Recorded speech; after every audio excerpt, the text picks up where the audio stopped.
Right now, China's detained over 1 million Uyghurs and other Turkic Muslims into concentration camps. They are forced to denounce Islam, adopt atheism, and pledge allegiance to the Chinese state. They would spend hours on end chanting in their crowded cells, "There is no such thing as religion," or "All hail the Chinese state," or "All hail Chinese President Xi Jinping." And if the detainees disobey, or if there's any type of resistance, there is torture being used. There are at least 800,000 and possibly up to a couple of million folks in these detention facilities. Nails are being pulled out, teeth are being pulled out. They're using snakes to interrogate. People are being beaten until they're dead. They're being sterilized, a method used in genocide. They're forced to sit on what's called a tiger chair, where they're clamped down on this chair for hours on end, oftentimes in solitary confinement. People are being sent to these camps for random reasons. One of them could easily be you are in contact with someone abroad. You have a family member abroad. You engage in religion. So if you pray, if you mention the word God in your speech, if you fast, any type of indication that you are practicing religion, that is enough for you to be sent to the camps. And thousands of people have actually been transferred from these camps to prisons. One of my relatives in early 2017 got put inside one of these camps. Last November, he came out dead. One of my relatives got sent to a camp because he went to the United States to attend my cousin's wedding in 2014. Last August, he got sentenced to 15 years of prison. Many of my relatives, we don't know if they're alive or dead. And there's not a single Uyghur who doesn't have at least one family member in these camps or some form of detention or prison.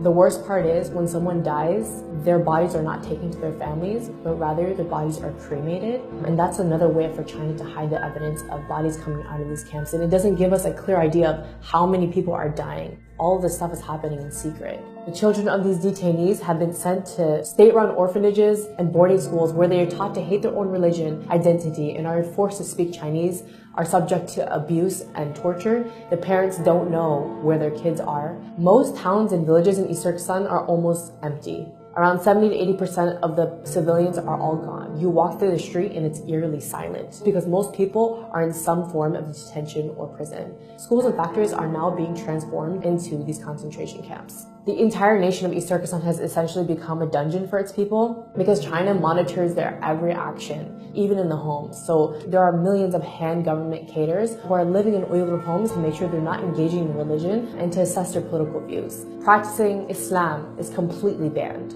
So for me to even say something like, "Oh, I'll see you tomorrow, God willing," is prohibited because you said the word God. Even having an Islamic name is a crime. So you have to change your name from a name like Muhammad or Fatima to an ethnic Han name. Thousands of Uyghur women are also forced to marry ethnic Han Chinese men. And this is another way to get rid of the next generation of Uyghurs. So why is China cracking down on Uyghurs and Turkic Muslims specifically? East Turkestan is really rich in minerals and resources, so by putting people into camps and basically carrying out an ethnic cleansing, China is attempting to maintain tight control over the mineral-rich land. You might wonder why the world has been really silent about this whole issue, and it's because of a few reasons. Number one, China has tightly controlled its media, so a lot of what's happening can't really be revealed outside to the rest of the world. Number two, even when people know about it, or even when governments know about it, they are forced to remain silent due to Chinese pressure and their economic and strategic ties to the country. So the question is, what can you do?